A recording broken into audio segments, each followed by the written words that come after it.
Eli, how exciting was it for you to catch that long touchdown pass in front of the entire brigade of midshipmen and score on that play? That was a pretty cool feeling. That was kind of my first. That was my first time getting the ball the whole game, and then that was my first kind of traditional pass. I think I have two other receptions this year.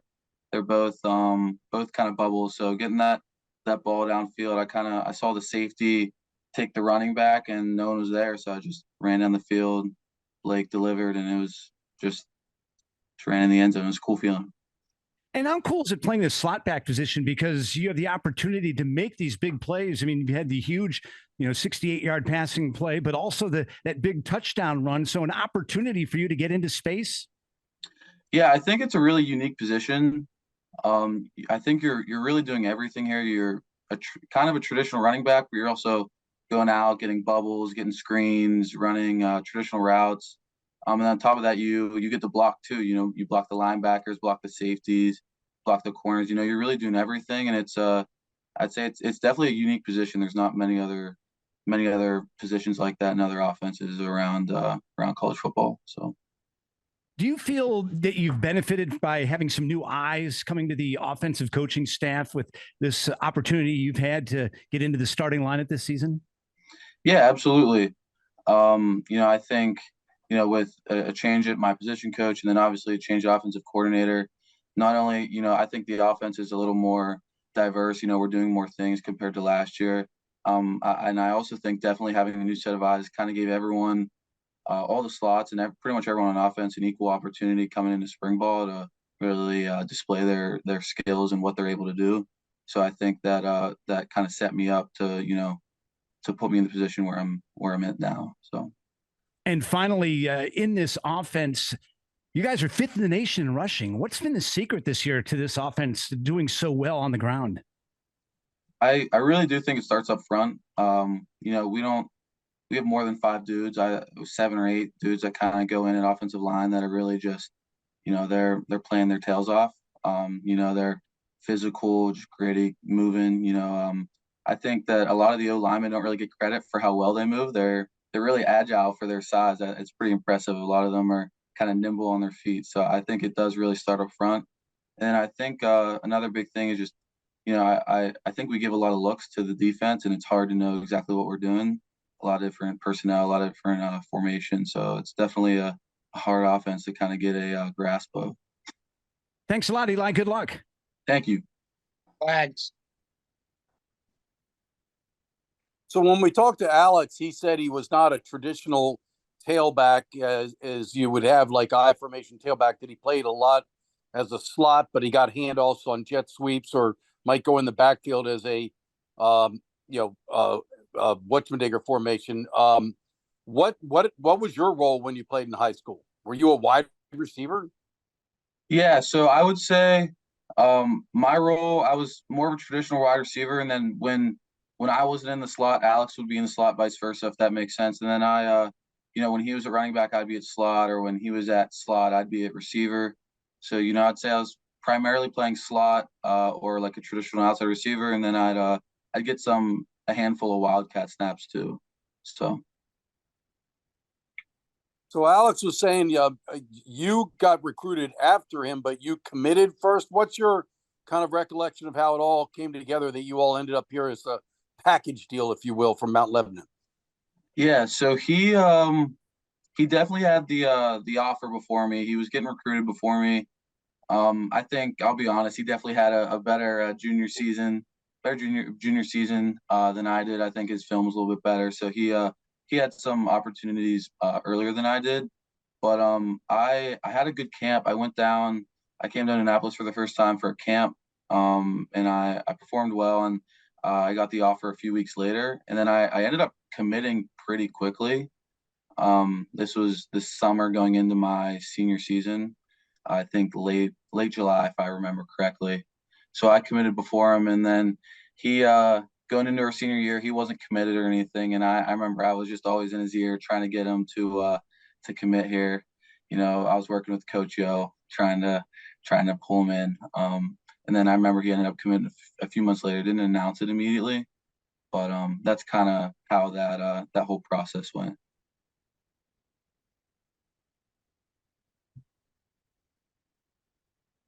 So, how do you think it's been beneficial for the two of you to have? I mean, I presume you're close friends, were close friends dating back to high school.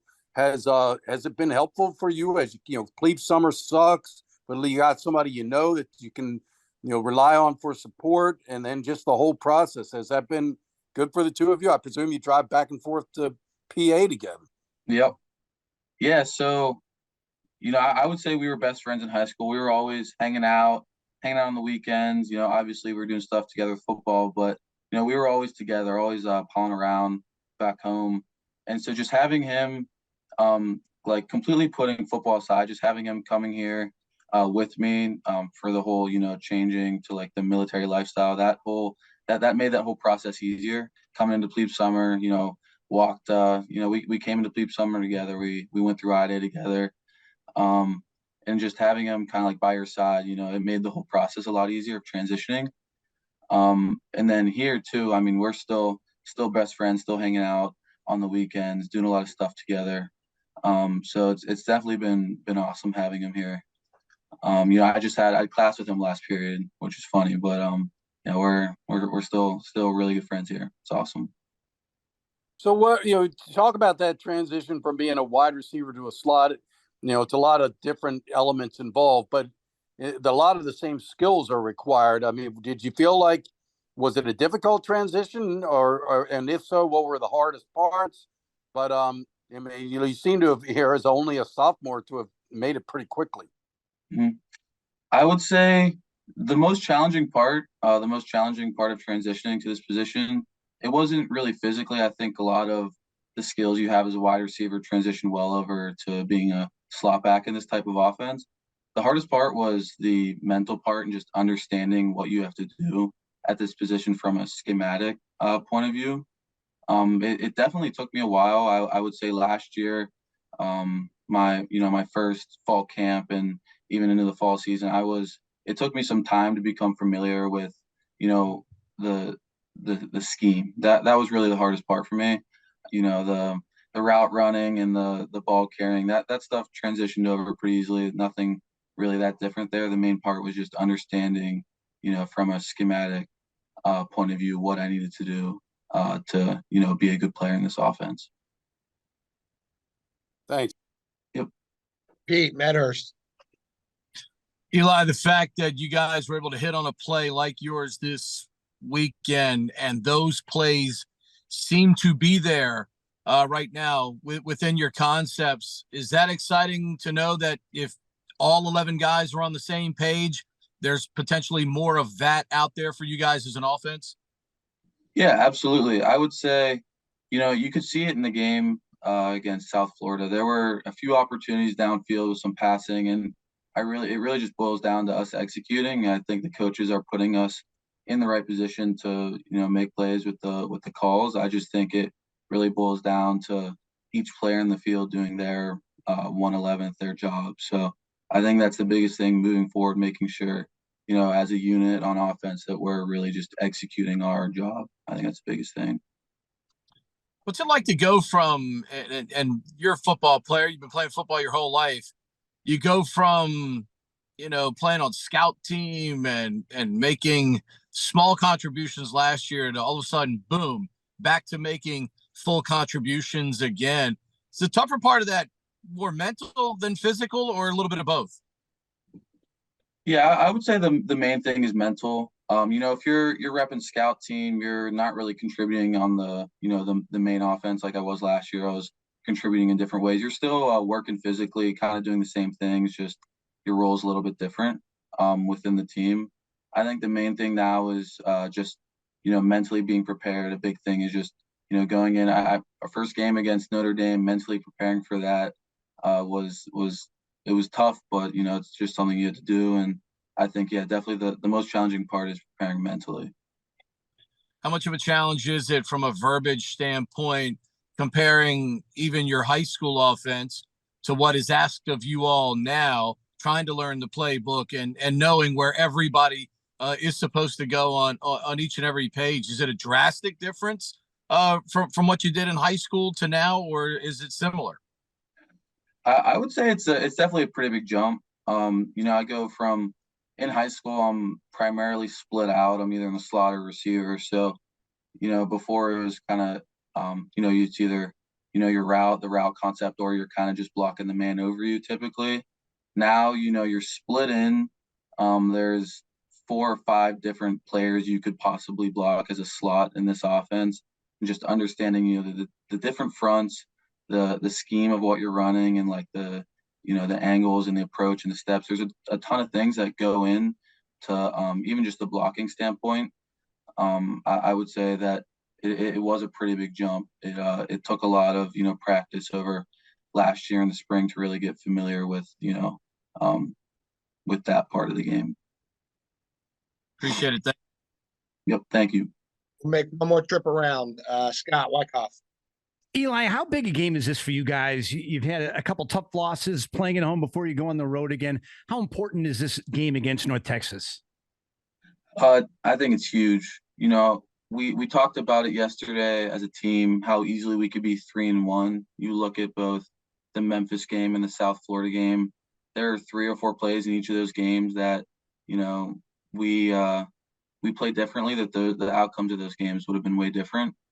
So, I really do think moving forward that, with this game, kind of stacking this win before we go into some bigger games down the road is going to be really important for our team.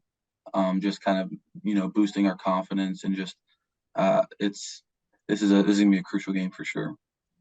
And how fun is it for you to be able to play in front of so many family and friends with the drive to Pittsburgh, just a few hours up over the mountains? It's awesome. I think I've had some sort of family member here for pretty much every home game, this year and last year. It's really nice. You don't get to see them that often during, you don't really get to see them during the school week and over the summer, you're here playing football. So for them to be able to come down, it's definitely a blessing. Can't take it for granted. Big one this week, Ravens and Steelers, huh? Oh yeah. Gotta root for the Steelers. Not a lot of people around here feel the same way, but big Steeler fan here. Thanks. Yeah. Thank you. Wags. Eli, we talked to Coach Newberry yesterday, and he talked about, players taking ownership. I mean, we're already, early in the season, not some success, and we, the fans are complaining about the coaches, obviously, and blame the coaches. But Coach Newberry, said that the coaches will absolutely take ownership of what they need to work on, and they self-evaluate. But can you talk about the players also? I mean, you mentioned being 4 or 5 plays away, and missing long pass plays downfield, or not leveraging a block that, a play that could have been a 15-yard gain turns into no gain. There's nothing the coaches can do about that. Mm-hmm.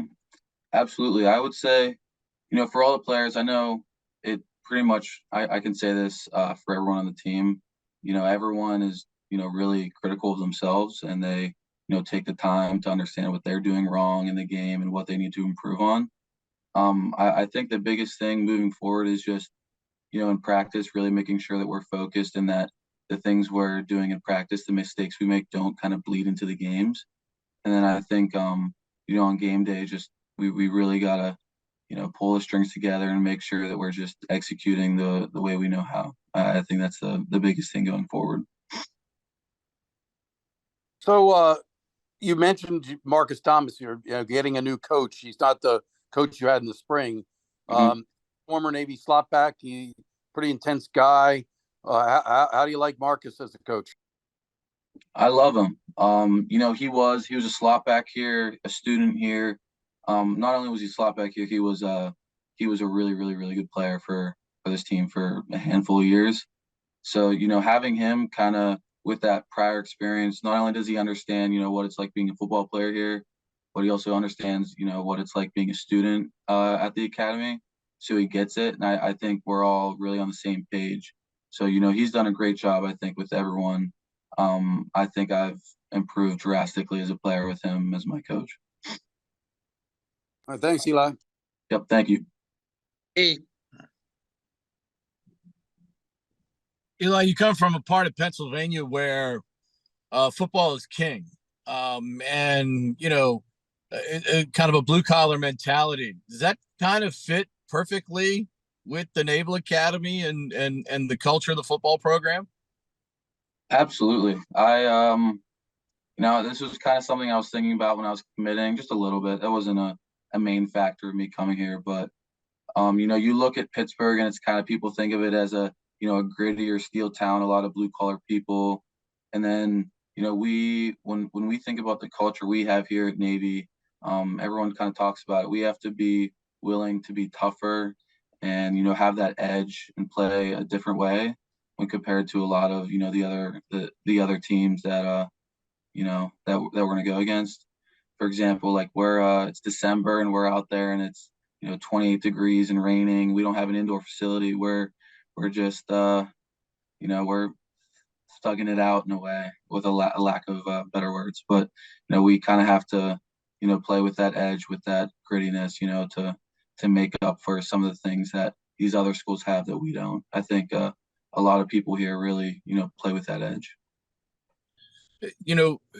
Coming from that environment, football is everything, and you grow up hoping to be, play football at the highest level. Now that you've kind of been able to take that next step, is it everything that you had hoped for? I would say absolutely. The difference between high school and college, just the higher stakes, playing in front of all of like my classmates, the whole brigade, it's a really special feeling. We have you come to the stadium and it's a really neat environment with all the midshipmen here, and a lot of past alumni and people that really care. My expectation for playing in college football has certainly been met playing here. The fans, the environment, just the program here, everything's been great. All right, Coach, I just wanted to ask, a little bit about what you've seen from North Texas so far. Yeah.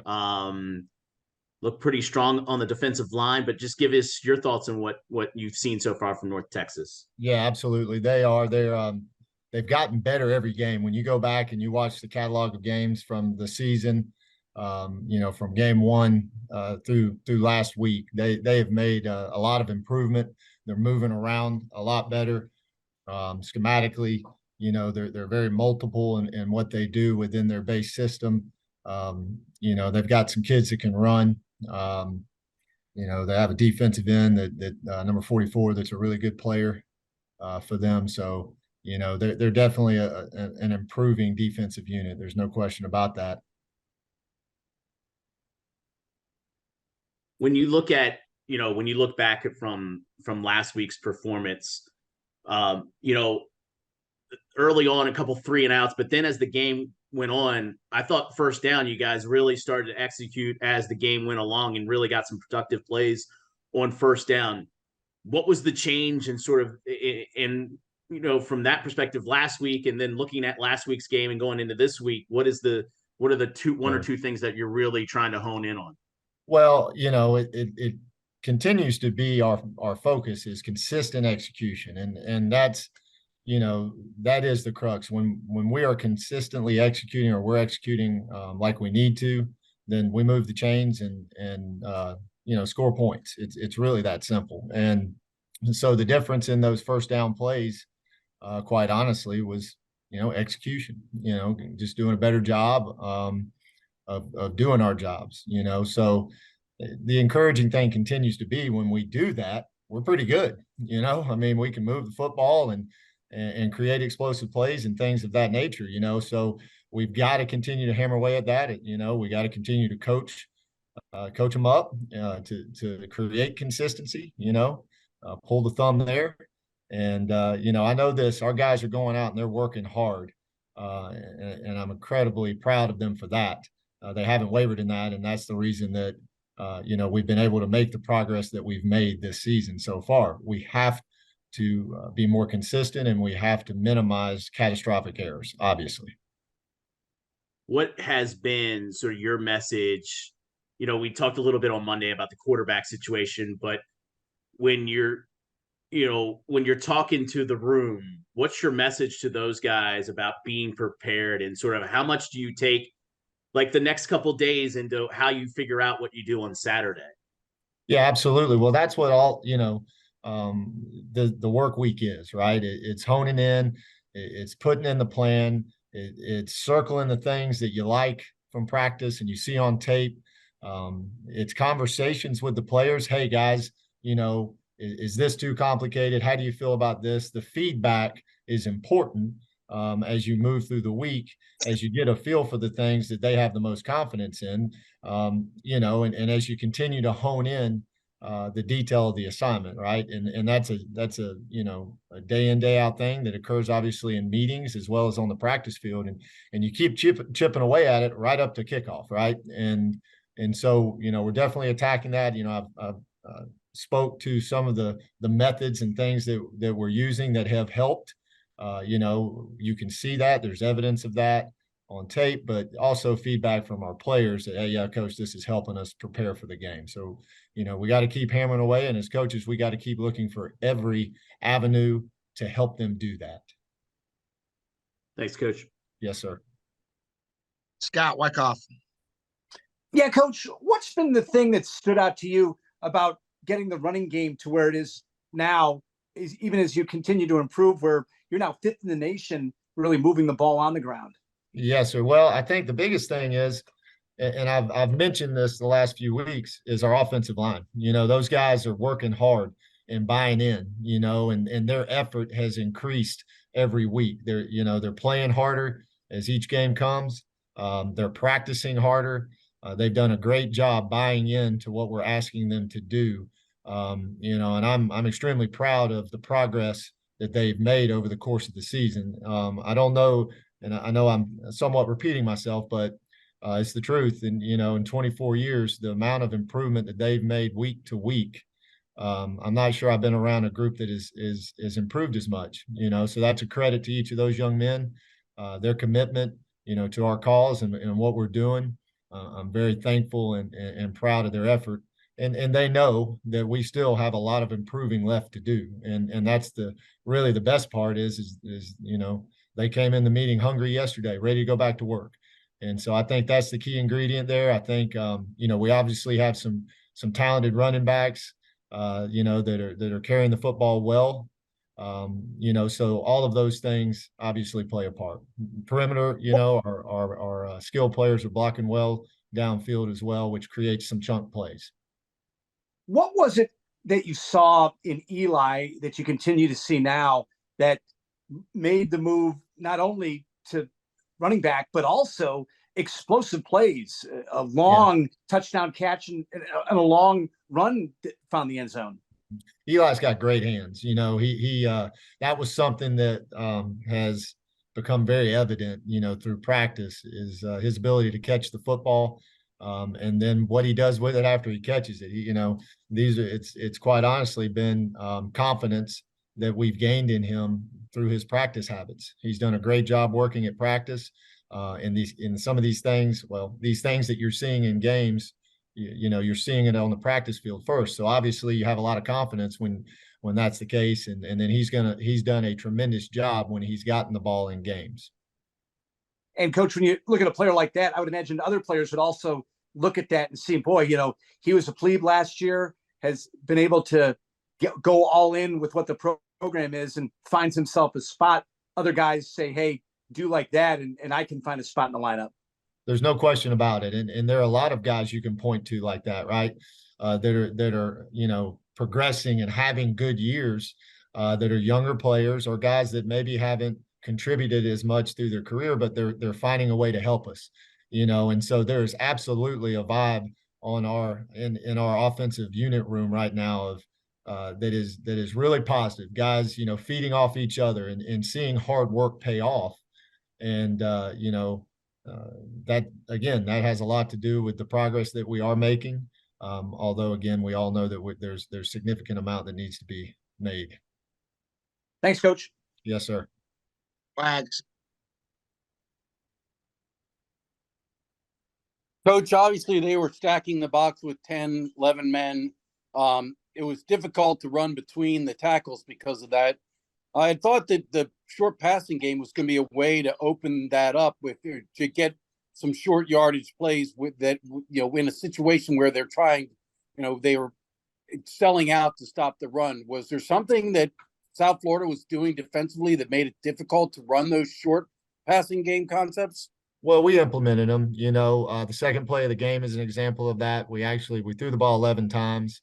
If you go back and you look at it, probably a little less, right at half, a little less than half were quick game concepts. Again, it goes back to execution. We've got to do a better job of executing. We ran a concept in a third and medium situation, and we ran the route 3 yards short. Whereas if you run the route correctly, you're going to catch it for a first down. And that's coaches got to pull the thumb. We got to make sure that our guys understand those things and go execute those things on a consistent basis. Were there other opportunities potentially to throw quick game? Absolutely. I would tell you I'm my toughest critic, and as good as I felt about some things coming out of the Memphis game, I didn't necessarily feel that way coming out of this game. So every week you look at the tape and you go at it and you assess your strengths and weaknesses, and you make sure that you're doing everything you can to put your players in the best position to win a football game. Obviously, there's a lot of talk about the fact that you're using the two quarterbacks. We talked to Coach Newberry about this yesterday. What is your, where do you stand right now? I mean, do you feel like you need to settle on one, or do you feel like this is out of necessity that you have to use the two just because in order to get done what you want to get done, that's the way you have to go? Where are you going into this next? Yeah, sure. Absolutely. I think that it's always out of necessity if you're implementing two quarterbacks, because if one was clearly better than the other, you would have one quarterback. And that's just the circumstance that we've been in. I don't think any team really goes into a season wanting to consistently implement a two quarterback system. They may have a quarterback that they want to get on the field, as we may, we could be in that same boat. But, I think the bottom line is we've been playing two quarterbacks because neither one has really separated themselves on a consistent basis, and both are outstanding young men who are working their tail off to be the best they can be. But the inconsistencies based on their various strengths and weaknesses, no one has really separated themselves yet, and they understand that. This is conversation that has been had since camp, as far as why we're doing what we're doing. And again, you had hoped going into the season that practice obviously is critically important to the improvement of any player, but there's really no substitute for game experience, right? So when you're playing both quarterbacks in a game and you're giving them that opportunity, right, that's the best opportunity that they have to grow and become a consistent player.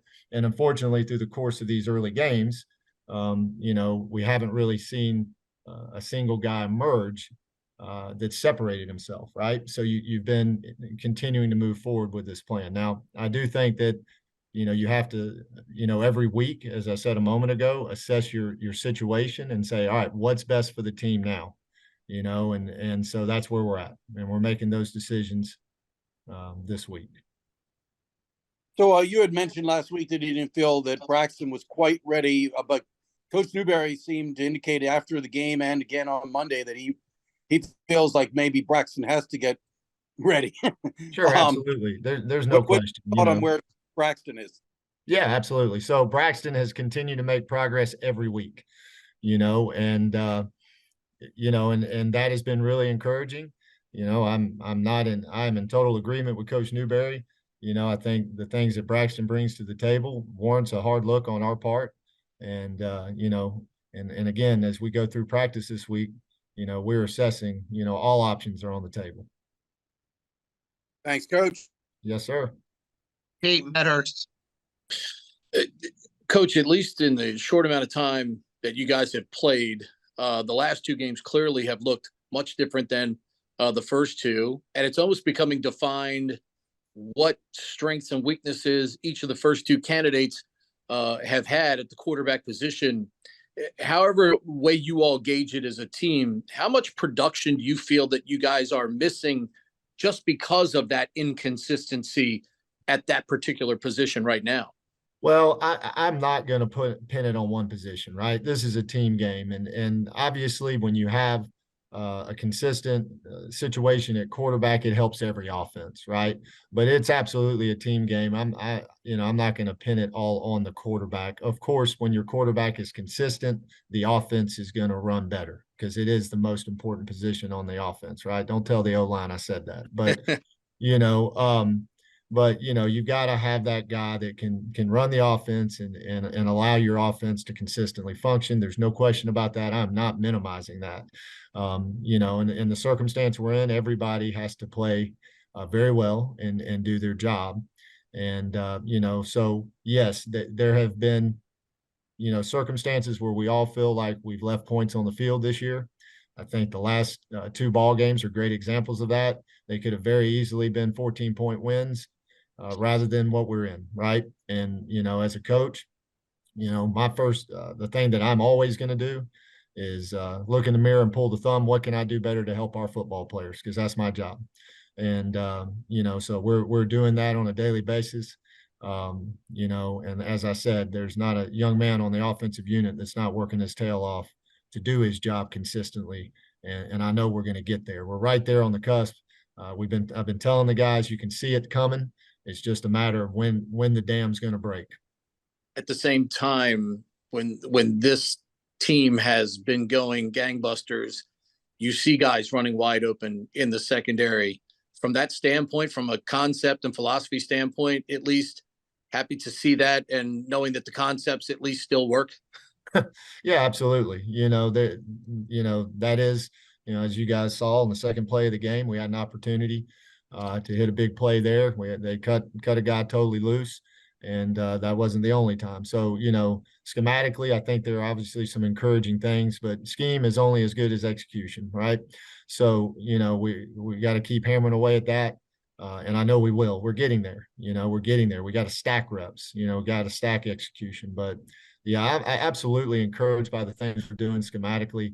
I think we need to continue to evolve as well, bring new ways of doing things, but also make sure we have our home base and our identity. And I think we've done that to a degree, but I also think we need to refine that. We need to make sure that we have a solid identity in what we're doing. I think we're doing some really good things, and I think that identity will come much more evident as we continue to improve the execution piece. Traditionally, in option football, most plays are based on trying to outnumber the opponent, certainly to a certain side of the field or whatever. Does that get harder, though, now when you see 10 players within 3 yards of the line of scrimmage? Sure, absolutely. And so, again, that's, the component of implementing the pass game and some of the gun concepts. Some of the game plan, again, because of, complementary football, you're trying to make sure that you hold on to the ball, right? So I think we have to do, and this is, have to do a great job of bringing our entire offensive package to every game, meaning formations, as Wags brought up, quick game, all of those components to help negate or minimize the number of people being close to the line of scrimmage, right? That's the rationale. That's what we want to do. So, yes, it absolutely becomes more difficult when you have that many folks close to the line of scrimmage. Sure. Thank you. Yep. Take another trip around. Joe Miller. Yeah, Coach, I know it's not an equal amount of snaps at this point, but have you noticed any change in how the way defenses play you with either Blake in there or Ty in there at quarterback, or has it basically been the same? Yeah, there's a little bit of nuance there that's evident, when one guy's in the game versus the other. Yep. What and I know you guys, I think, probably dropped back like 50 or 60 times this year, so it's not a huge number at this point on the season, but and I know you probably don't look at it as we got to get this guy the ball, but do you feel like that Jaden needs to become a little bit more involved offensively at the wide receiver spot? I mean, you guys have gone to him, I think targeted like 8 or 9 times. It's one of the higher numbers, but it just doesn't seem like maybe some of the big plays that we saw from him last year have developed as much this year. Right. Absolutely. Well, he's a guy that we absolutely need to make sure is involved. He's a very talented player. there's nothing intentional about the lack of production or touches that he's had. In fact, I have total confidence in him, and I think a lot of it has to do with what we've been seeing defensively and what we've been trying to accomplish. As far as game plans, but we definitely need to make sure that we're giving him an opportunity to get the ball because he's obviously a great player for us. Awesome. Thanks, Coach. Appreciate it. Yep, absolutely. Scott Wyckoff. Coach, we saw it before going into the Memphis game. Do you think the rhythm of now playing and being in that schedule of Saturday after Saturday after Saturday is going to help the offense? I sure hope so. It's hard to take 16 days off, particularly even though it was a loss, there was a lot of momentum coming out of that Memphis game, for us offensively. I would have loved to have lined up and gone and played on Saturday, but that's neither here nor there. We had the circumstance of what it was. I'm not complaining about it. We had a great opportunity to go practice and get better in that realm. And I feel like we did, but I am very excited to be able to go play this Saturday. That's for sure. How's Xavier developing at slot back? He's developing well. We had a good conversation about that. He's another guy that another talented player that we have that we want to make use of, you know what I mean? When we give him an opportunity. And so he and I actually had a conversation about that yesterday, and hopefully he'll continue to progress like he has been so that, we'll be able to use him more. Good luck Saturday. All right. Yes, sir. Thank you. Wags. Critical play in the ball game came on the 4th and 1 play in South Florida territory, and it looked like you had it blocked well. It probably would have picked up the first down, but the ball's not secured. What happened there? Well, both parties, I think we didn't deliver the snap deep enough, as far as the center, which sometimes you have to be, very cognizant of that in those situations. Your number one job, I always tell them, your number one job is to snap the football, is to secure the snap. We can't run a play if we don't secure the snap. That's something we work on. We work on the sneak in that circumstance, and then it was also compounded by the quarterback.